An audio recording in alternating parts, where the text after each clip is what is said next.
Hey, welcome back to the channel. This is your Grandpa Casey. Today I'm going to be talking about the top 10 things that you need to do before you go and buy a monitor or replace your monitor. You know, a lot of people during the Christmas season want to buy a new monitor, replace their monitor, upgrade their monitor, but there's 10 things that you need to know before you go make that purchase. And I'm going to help you get through that.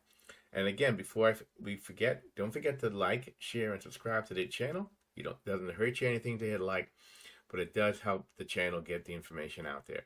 Let's get into all the information that you need now.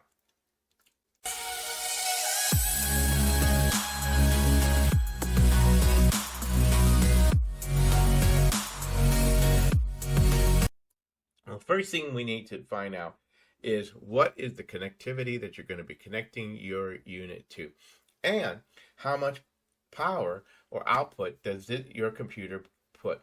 Because if you don't match your monitor to your computer, you can be a waste of time. You might pay a lot more money for a monitor that is not going to give you the performance because your computer can't display what the monitor can do.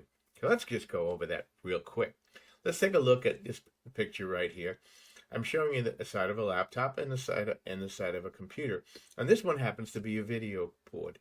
And as you can see, this particular board on the computer happens to have a display port, HDMI port, DVI-D, and it might even have a VGA, which was the older port. And then some things like this laptop here has a Thunderbolt port. And that makes a difference because you have to know what you're connecting it to, whether you're whether you're going to be having your PC and your Apple, let's say, being connected to the computer. Let's just look at this real quick until you get a real understanding. So the first thing, before you even start looking at whether or not what you're going to be buying, let's look at all the different ports. And as you can see, you have to look at the back of your computer or laptop and see, what am my ports doing? Then you need to discover what is the level of port that you have. Do you have HDMI 1.1, 2.0, and etc.? And this was going to tell you the output, whether you can do gaming or not do gaming, and how crisp the image will be that you're going to be using. Let's go on to the next important information. Another decision you're going to have to make right away is, how are you going to set up the monitors on your desk? Are they going to be standalone, or are they going to be mounted on a mount where you can adjust them? And you have to be considerate of how that mount is going to be and how much your monitors weigh. I have some great videos on choosing the right monitor arm that you can check out. And so if you're going to be mounting it, you need to know whether or not your monitor is VESA compatible, which means that it can mount onto a mount like this. Well, that is the next thing that you'll need to be looking at. The second thing is, if you choose whether you're choosing arms that move separately or that are one level. Well, if they're one level, then you want to make sure that your monitors are the same brand, same model, same style. Otherwise, you're going to have one monitor that's going to be higher than the other. Whereas this, you could have two different monitors, and they will be able to adjust them how you like them. Let's go on to the next possibility of things that you need to know. The next thing is, what are you going to be using the monitor for? Are you going to be just doing basic typing? Are you going to be doing gaming? Are you going to be watching high definition movies?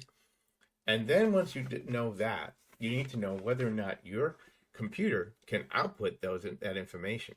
Because if your computer can't handle 4K, there's no point in buying a 4K monitor. That's important. Now here I have two examples of two monitors. One of them on the left is a 4K monitor. The one on this is a 1080p monitor. Both will give you a great image, but one of them is going to give you finer lines, finer resolution, and will pick up the multiple more colors, allowing you to see things such as in gaming and things like that. So again, you need to match the monitor to your computer. The next thing you need to look at is refresh rate. Is it 60 hertz? Is it 75 hertz? Is it 144 hertz? Again, you need to know from your computer what can your computer output? Again, that is the most important thing. Now, you have to understand something about this. The other thing, of course, is that um, is it IPS or VA? IPS allows you to look at the monitor from multiple angles. So if someone's looking over your shoulder, they can see the monitor more clearly than with a VA. But the VA has different pixel points, and that is also important for you to know. So when you're looking at the monitor, you want to make sure that the monitor it should be an IPS. The other thing is, of course, as you go larger, from a 24 to a 27 to a 32-inch monitor, if you're doing a lot of typing on it, remember that your pixels are going to change. So a 32-inch monitor displaying the same image might be more difficult to read a Word document than one that is a 27-inch, because the pixels are going to be more condensed and easier to read. So these are the things that you should be looking at as you look at the monitor. The next thing you should be looking at about the monitor is it flat or is it curved? Now, I love curved monitors, and I'll tell you why. When I'm working on my desk, and I do a lot of graphics, and I do gaming, and I prefer to have monitors that I have a sweeping look at the view. So as I move left to right looking at the monitor, when they're curved, it seems almost like a complete image going from left to right. Now, some people say, well, then I should get myself a 32-inch widescreen curved monitor. Well, the only problem with that is when you use software that requires separate monitors to be set to, that can be a problem, such as when you're using OBS and certain programs. You want to have one screen to have one thing, one screen to have another. So that's why I prefer to have 3 monitors. I actually do have 2 up here in this picture. But then I have a flat screen monitor, which I have on the desk to the right of me, which I use when I'm on that desk, and I have it straight monitor because I can see the image more clearly than if I had it was curved. Are you getting to understand a little bit about choosing the right monitor requires you to think about what it is that you want to do? And the computer that you're using it with, will it be able to handle and give you the image that you're looking for? Because let's be honest, if you have a computer that's 7 years old and you try to put it with a new style fancy monitor, you're going to be very disappointed on the image. The last thing I want to talk about is, of course, once you've decided which type of connection you need to use and you decide your size, you need to look at the stand itself. Is the stand removable?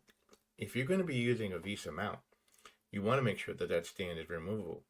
Because Samsung monitors, while a lot of them have VESA mounts, the problem is the stand is not easily removable. In fact, you have to take the back off. I did a video on that explaining how you have to do that.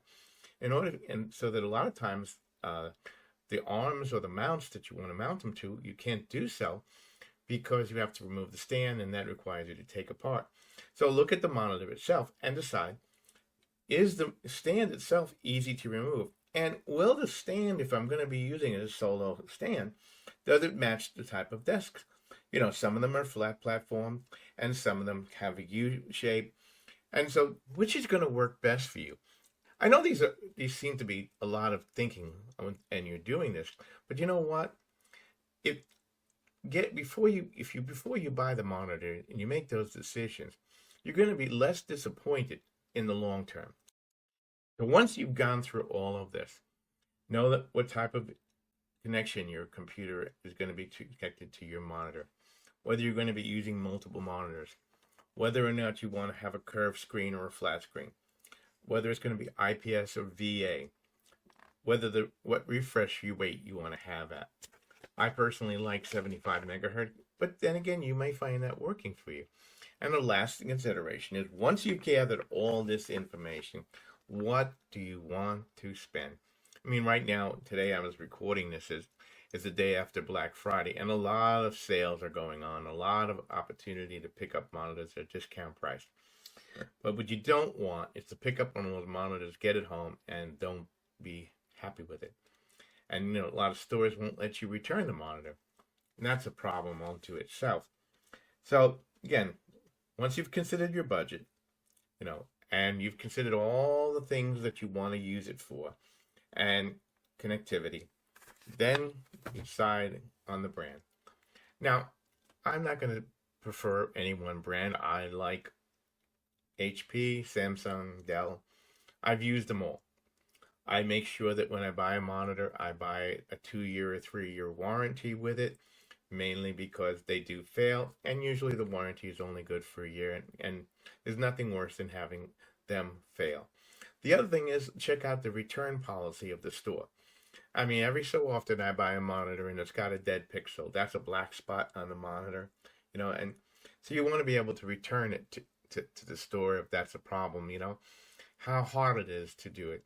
Now, I'm going to leave you a couple of links to some stands, some HP monitors that I happen to like personally. I know that there's a lot of sales on HP monitors right now. So I hope all this information has been great for you. Please like, share, and subscribe to the channel. Buy us a cup of coffee or become a channel member.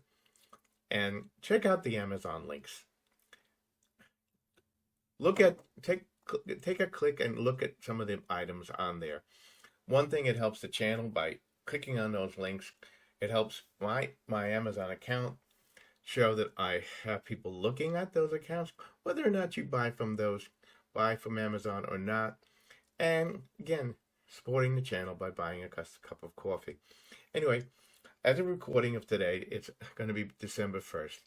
So have a happy holiday. Check out my other videos. I've done videos on how to pick the right stand, how to take back off a Samsung monitor, and all kinds of other how-to videos and reviews. Again, until next time, you have a great day. This is your Grandpa KC. Glad to see you. Don't forget to leave it in the comments on which monitor you bought and did you like it. Have a great and wonderful day.